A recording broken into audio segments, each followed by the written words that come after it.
सिख धर्म में पुनर्जन्म माना जाता है, हिंदू धर्म में भी पुनर्जन्म माना जाता है। क्या इस्लाम धर्म इसको मानती है?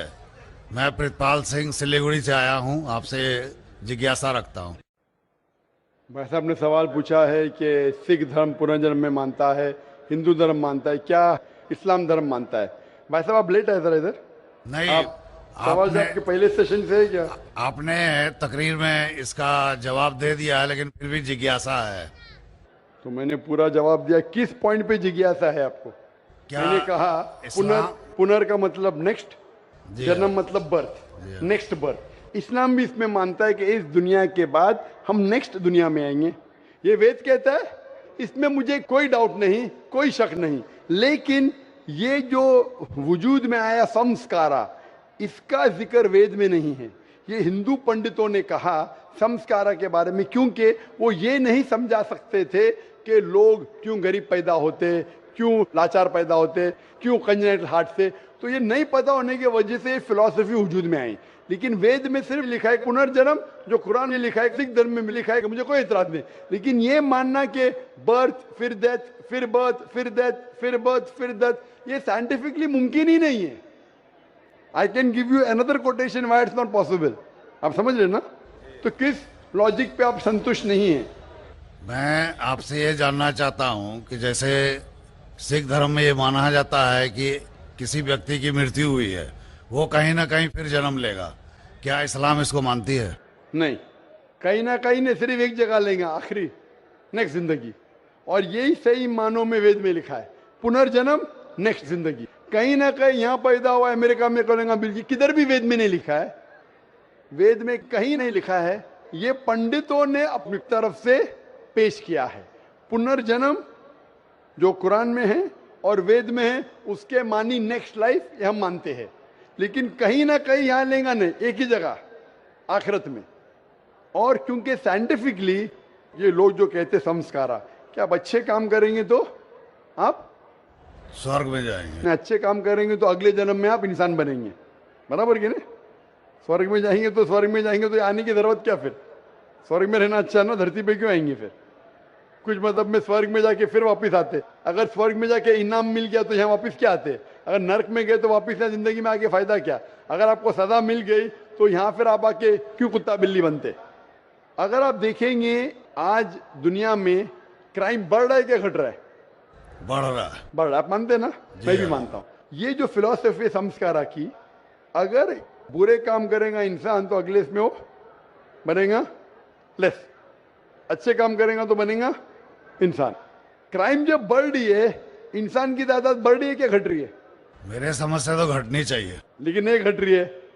उसका मतलब लॉजिक गलत है ना आपकी? जी हाँ। बराबर, तो ये लॉजिक है ना। आप मान गए तो कबूल करो। अभी जो पुनर्जन्म है वेद में, सिखिज्म में, इस्लाम में यकसा है। क्या अगले बार जिएंगे, एक बार मरेंगे, अगली बार आपका हिसाब किताब होगा, डे ऑफ जजमेंट। और फिर आप हिसाब किताब के हिसाब से जैसे आपने अमाल किए, जैसे आपने कर्म किए इस दुनिया में, उस तरीके से आप स्वर्ग या नरक में जाएंगे। Hope the answer the question. अब हम चलते हैं माइक नंबर 3 पर। वहां पर अगर कोई गैर मुस्लिम भाई मौजूद हैं तो अपना सवाल कर सकते हैं। माइक नंबर 3 से। আমি গৌতম কুমার সিংহ বলছি, বসরা থেকে এসেছি, উত্তর দিনাজপুর জেলা করণদিঘি থানা থেকে। আমার প্রশ্ন হচ্ছে, মুসলমান হলে কি গোমাংস খেতেই হবে? মানে ব্যাপারটা হচ্ছে, এই প্রশ্নটার উত্তর আমি আগে পেয়ে গেছি। দ্বিতীয় প্রশ্ন হচ্ছে, মুসলমান হলে কি খাতনা করতেই হবে? যদি না খাতনা করি এবং গোমাংস খাই, তাহলে কি মুসলমান হতে পারবো না? उनका सवाल था कि अगर कोई मुसलमान हुआ तो उसके लिए क्या गाय का गोश्त खाना ज़रूरी है, एक सवाल। और दूसरा सवाल उनका था कि मुसलमान होने के बाद क्या उसको खतना करना ज़रूरी है। ये दो सवाल। मैं बंगाली नहीं जानता हूं, लेकिन सवाल समझ गया। স্যার আমি खतना বাংলায় समझ বলছি। गया, गाय गोश्त समझ गया।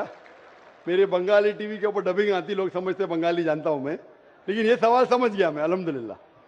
भाई साहब का सवाल है कि मुसलमान बनने के लिए क्या गाय का गोश्त खाना जरूरी है और खतना करना जरूरी है क्या? ये पहला सवाल मैं जवाब दे चुका हूं कि गाय का गोश्त खाना फर्ज नहीं है। अगर आपको पसंद है तो खा सकते हैं, नहीं पसंद तो नहीं खाइए, फर्ज नहीं है। आप एक 100% अच्छे मुसलमान बन सकते शाकाहारी होने के बाद भी, फर्ज नहीं है। जहां तक कि दूसरा सवाल है कि खतना करना जरूरी है, खतना करना एक अहम सुन्नत है, सुन्नत मौक़िदा है, अच्छी बात है। लेकिन अगर कोई ये कहता है कि अगर मैं खतना नहीं करूं तो मुसलमान बन सकता हूं, हाँ बन सकते हैं। खतना करना अच्छी बात है, उससे कई फायदे हैं। मैं मेडिकल डॉक्टर हूं, उससे कैंसर ऑफ पीनस नहीं हो सकता है, उसमें फाइमोसिस नहीं हो सकता है, कई अच्छी चीजें हो सकती है, कई फायदे हैं। लेकिन फिर भी अगर कोई इंसान डरता है और कहता है कि मैं खतने की वजह से अगर इस्लाम नहीं कबूल करना चाहता हूं, क्या मैं इस्लाम कबूल कर सकता हूं? कर सकते। आप विदाउट खतना करके भी इस्लाम कबूल कर सकते, कम से कम इंशाअल्लाह शिर्क से बचेंगे। भाई साहब, क्या सर? आप क्या इस्लाम कबूल करना चाहते? सर हम सोचेंगे सर। सोचेंगे? है सर। सोचिए, और जब यकीन आ जाएगा खुदा एक के। अब हम चलते हैं माइक नंबर 4 पर। अगर वहां पर कोई गैर मुस्लिम खातून आई हैं तो सवाल कर सकती हैं। डॉक्टर साहब, मैं ये पूछना चाहती हूँ कि आजकल वास्तुतंत्र के हिसाब से घर बनाना बहुत कॉमन हो चुका है, तो ये कितना दूर सही है या गलत है? बहन का सवाल है कि वास्तुतंत्र के हिसाब से घर बनाना कितना सही है। ये एक साइंस है जो अभी ज्यादातर फेमस हो, पहले फेमस नहीं था। कैसे दिशा में रखेंगे तो यहाँ से हवा आएंगे। अगर आप ये साइंटिफिक लेंगे और साइंटिफिक फायदा होता है, क्या खिड़की अगर इस दिशा में, इस दिशा से हवा आ रही है, ज्यादा सर्कुलेशन, कोई हर्ज नहीं। लेकिन अगर दीनी एतबार से बनाएंगे, ऐसा बनाएंगे तो जिंदगी अच्छी होगी, तो ये गलत है। अगर आप साइंस के मुताबिक लेते हैं कि इससे सर्कुलेशन, तो कुछ चीज सही है, कुछ चीज गलत है। तो अगर आप साइंस के मुताबिक लेते हैं कि ऐसा करने से हवा ज्यादा आ सकती है और आपका सर्कुलेशन ज्यादा बढ़ेगा, कोई हर्ज नहीं। लेकिन ये सोचे कि ऐसा बनाएंगे तो जिंदगी अच्छी होगी, ऐसा बनाएंगे तो जन्नत में जाएंगे, तो घर कैसा भी बनाओ, जन्नत में जाने के लिए कुरान के ऊपर अमल करना चाहिए। अगर साइंटिफिकली कुछ फायदे होते हैं आपकी जिंदगी में रहने के लिए, कोई एतराज नहीं। लेकिन ये सोचेंगे कि आखिरत में आप जन्नत में जाएंगे इसके वजह से, तो ये विश्वास बिल्कुल गलत है। एक बार मैं फिर वाज़ह कर दूं, अपना नाम और अपना प्रोफेशन सवाल करने से पहले ज़रूर बताएं। अब हम फिर लौट आते हैं माइक नंबर 1 की तरफ। माइक नंबर 1 पर अगर कोई गैर मुस्लिम भाई हैं तो अपना सवाल कर सकते हैं माइक नंबर 1 से। पहले मैं आपको प्रणाम करता हूं, मेरा प्रणाम को आप स्वीकार करें। किशनगंज की पावन धरती पे आप आए हैं, आपका अभिनंदन है, स्वागत है। मैं क्वेश्चन करने से पहले एक बात बता देना चाहता हूं कि मेरा नाम है मनीष कुमार जालान, मेरी प्लाईवुड की फैक्ट्री है और उसमें हम 3 पार्टनर हैं, एक मुस्लिम पार्टनर भी उसमें है। मेरा बिजनेस 18 साल से उनके साथ है। कभी धर्म के कारण कभी कोई कंट्रावर्सी हमारे बीच में नहीं आई है और भगवान के आशीर्वाद से मैं चाहता हूं कि आगे भी नहीं आएगा। मेरा प्रश्न आपसे है कि सनातन धर्म और इस्लाम में क्या समानता है, उसके बारे में मुझे थोड़ा सा क्लियरिफिकेशन। भाई साहब का सवाल है कि उसकी प्लाईवुड की फैक्ट्री है, 3 पार्टनर, एक पार्टनर मुसलमान है, कभी भी कंट्रोवर्सी नहीं है और इंशाल्लाह नहीं आएंगी। उनका सवाल है कि सनातन धर्म और इस्लाम में क्या यकसानियत है, वो जानना चाहते हैं। हिंदू मजहब की सबसे अहम किताब है वेदा। दयानंद सरस्वती ने सनातन धर्म को और आम किया, और वो सही कहते हैं कि हमें मानना चाहिए वेद। वेद सबसे ऊंची किताब है। स्मृति और श्रुति, श्रुति मतलब जो भगवान की तरफ से, स्मृति मतलब जो इंसानों ने लिखी है। श्रुति में आता है वेद और उपनिषद। तो सनातन धर्म के मुताबिक और इस्लाम के मुताबिक भी आप देखेंगे, दोनों में खुदा के बारे में, ईश्वर के बारे में, अल्लाह के बारे में जो लिखा है वो यकसा है। आप जब पढ़ेंगे छंदोग्य उपनिषद चैप्टर नंबर 6 सेक्शन नंबर 2 श्लोक नंबर 1 में लिखा हुआ है संस्कृत में, एकम एविदित्यम, खुदा एक है, भगवान एक है, दूसरा नहीं है। लिखा है स्वतः उपनिषद में चैप्टर नंबर 6 श्लोक नंबर 9 में, नाचस्य कसिज जनिता न चदीपा, कि उस ईश्वर का कोई रब नहीं, उस ईश्वर के कोई वालिदैन नहीं, उससे ऊंचा कोई नहीं, उसका कोई वालिदैन है, कोई वालदा है। लिखा है स्वतः उपनिषद में चैप्टर नंबर 4 वर्स नंबर 19 में, न तस्य प्रतिमा अस्ति, उस ईश्वर की कोई प्रतिमा नहीं। प्रतिमा संस्कृत लफ्ज है जिसके मानी अक्स, picture, painting, photograph, idol, statue, sculpture.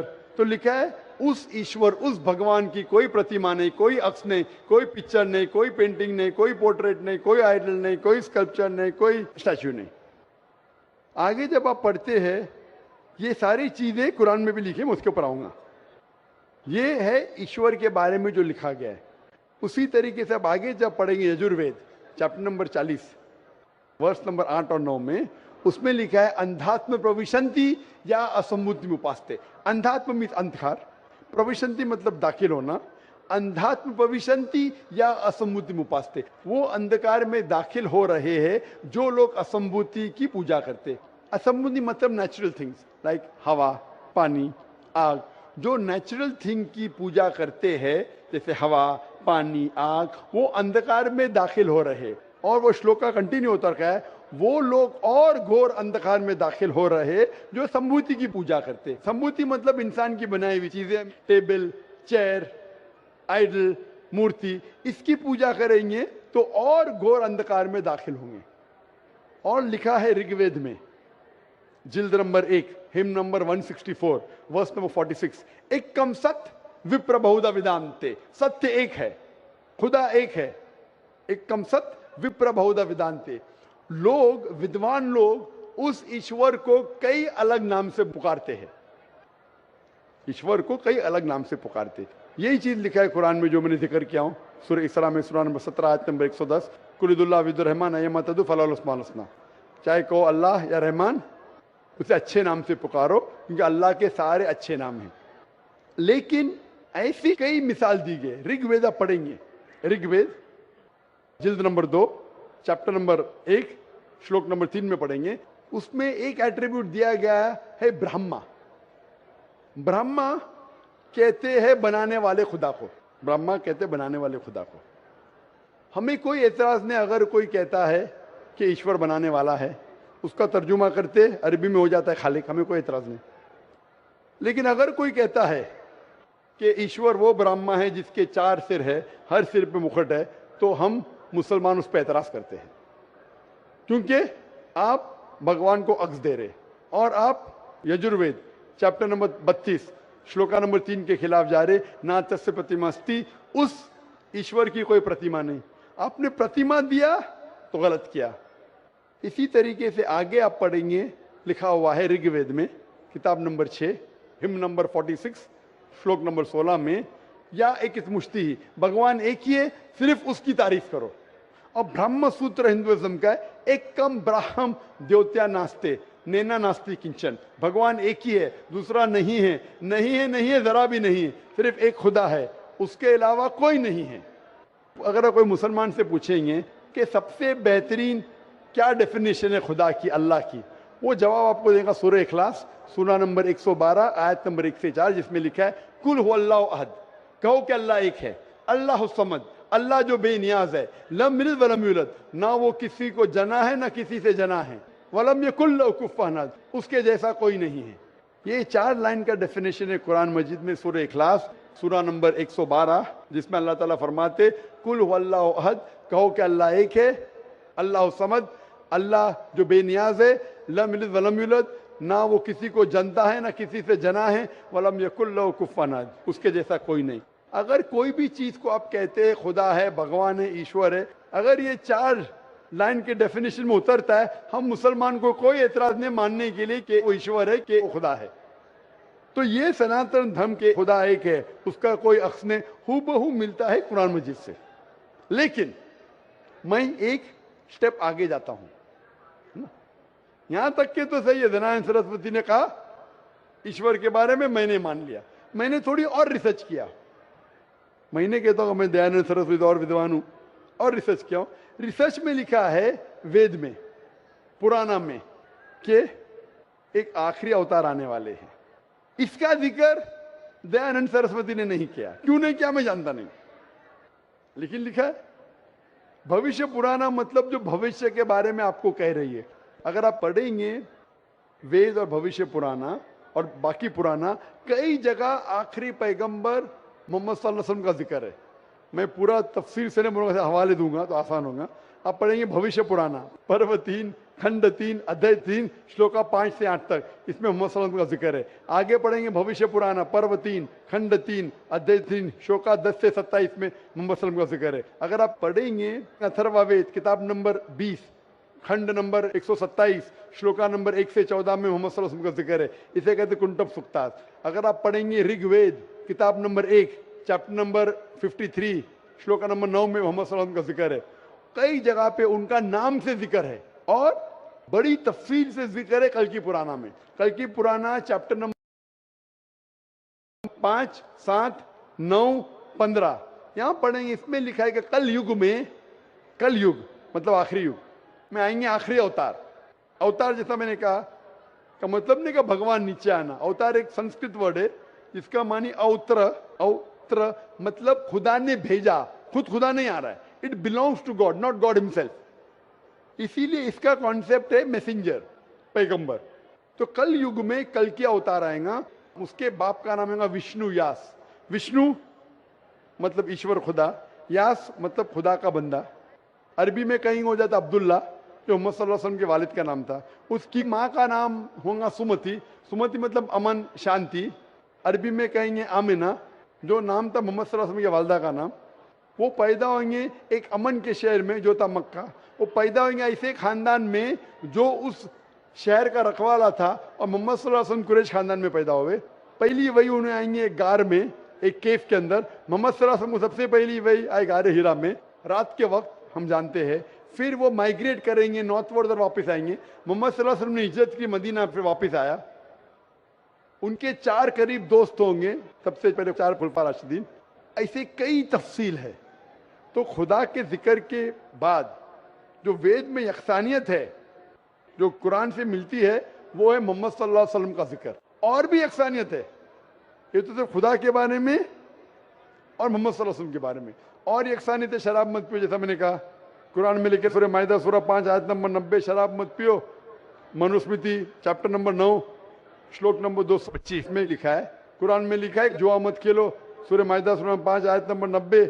Manusmriti chapter number 9 श्लोक नंबर 225 में जुआ मत खेलो। हिजाब पहनना चाहिए, कुरान में लिखा है सूरह नूर सूरह नंबर 24 आयत नंबर 30 और 31।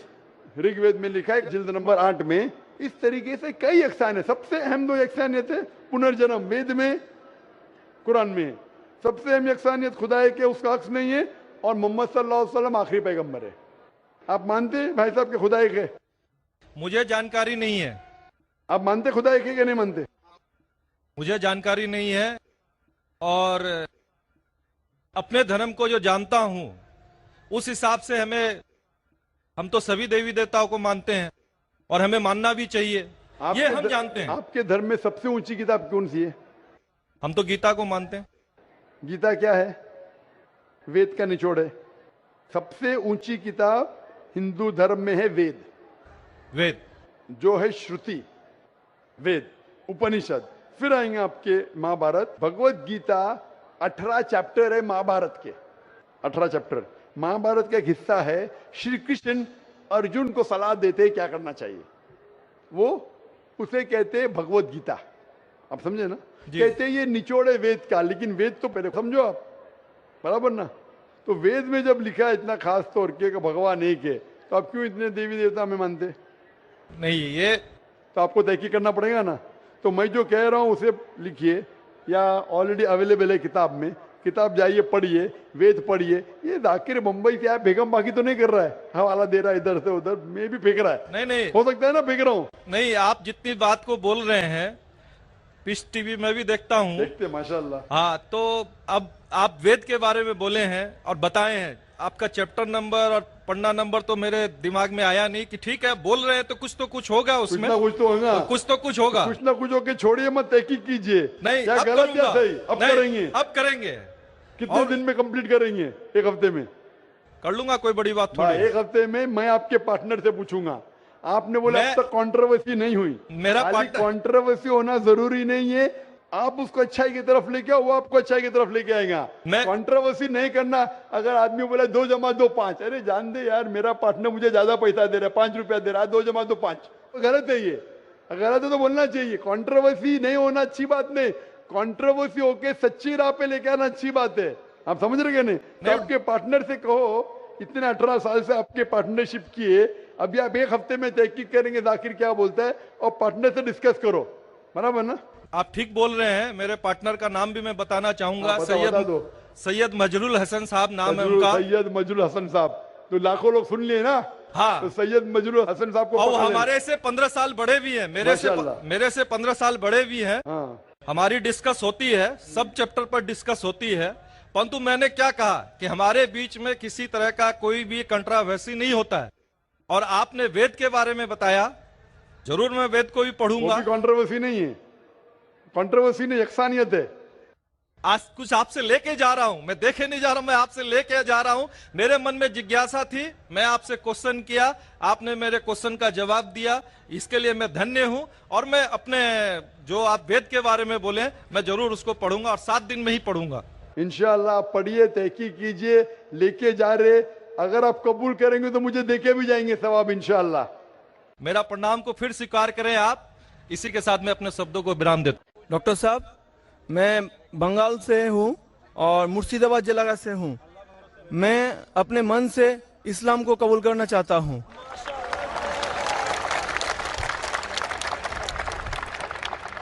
माशाअल्लाह, अल्लाह सुब्हानहू व तआला कहते हैं, इज़ा जा नस्रुल्लाहि वल फतह वरअयतन नास यदखुलूना फी दीनिल्लाहि अफ़वाजा फसब्बिह बिहम्दि रब्बिका वस्तगफिर इन्नहु कान तव्वाबा। आप देखेंगे लोग फौज दर फौज अल्हम्दुलिल्लाह इस्लाम में दाखिल हो रहे हैं और हम अल्लाह सुब्हानहू से दुआ करते और इस्तिग़फ़ार करते। और ये आप देख रहे नज़ारा माशाअल्लाह हिंदुस्तान में किशनगंज की सरजमीन पे माशाअल्लाह। भाई साहब, आप एक खुदा में मानते हैं? मानता हूँ। आप मानते हैं कि बुत परस्ती गलत है? गलत है। आप मानते हैं मूर्ति पूजा गलत है? गलत है। आप मानते हैं कि मोहम्मद सल्लल्लाहु अलैहि वसल्लम आखिरी पैगंबर है? मानता हूँ। आप पर कोई भी जबरदस्ती कर रहा है इस्लाम कबूल करने के लिए? नहीं, नहीं डॉक्टर साहब। आप पे कोई भी दबाव है इस्लाम कबूल करने के लिए? नहीं डॉक्टर साहब। आप अपने मन से करना चाहते हैं इस्लाम कबूल? अपने मन से करना चाहता आप हूँ। पे कोई भी प्रेशर नहीं? कोई प्रेशर नहीं है। जैसा मैंने कहा कि जबरदस्ती किसी को इस्लाम कबूल कराना इस देश में हराम है। इस्लाम या कोई भी मजहब में जबरदस्ती करना हराम है इस देश में। और इस्लाम धर्म में भी, इस्लाम मजहब में भी किसी को मुसलमान जबरदस्ती बनाना गलत है। तो आप अपने मन से करना चाहते भाई साहब? मैं अपने मन से पूरे होशो हवास से। माशाल्लाह। तो इंशाल्लाह मैं अरबी में कहूँगा और आप उसे दोहराइए। ठीक है। अशहदु अशहदु अल्लाह अल्लाह इलाहा इलाहा इल्लल्लाह इल्लल्लाह व अशहदु अशहदु अन्ना अन्ना मुहम्मदन मुहम्मदन अब्दुहु अब्दुहु व रसूलुहु। रसूलुहु। मैं शहादत देता हूँ कि अल्लाह के अलावा कोई माबूद नहीं और मोहम्मद सल्लल्लाहु अलैहि वसल्लम उसके पैगंबर और बंदे हैं। माशाल्लाह, आप मुसलमान हो चुके। और डॉक्टर साहब, जी हाँ, बोलिए मेरा भाई। एक मन की ख्वाहिश है जी हाँ, कि मैं आपके हाथ से कुरान शरीफ को पाना चाहता हूँ। इंशाल्लाह। आप कौन सी जबान में महारत रखते हैं भाई साहब? बंगाली या हिंदी? बंगाली का। हाँ, बंगाल का हूँ। बंगाल का। तो बंगाली में महारत रखते हैं? हाँ। मैं दरखास्त करूंगा अगर कोई वॉलंटियर्स बंगाली का तर्जुमा ला सकेंगे, बंगाली और हिंदी का तर्जुमा कुछ चंद ला सकेंगे वॉलंटियर्स। भाई साहब, आप आगे आ सकते हैं हाँ, स्टेज के आ करीब। सकता हूँ। हाँ। जब तक आप आगे आएंगे इंशाल्लाह हम सवाल जवाब के सेशन को बढ़ाते रहेंगे। हाँ, ठीक और है। मैं दरखास्त करता हूँ वॉलंटियर से, अगर बंगाली और हिंदी का तर्जुमा यहाँ लाके स्टेज पे देंगे तो इंशाल्लाह मैं ये नौ मुस्लिम को पेश कर सकूंगा। सर, मैं आपके पास जा रहा हूँ। जी हाँ भाई साहब।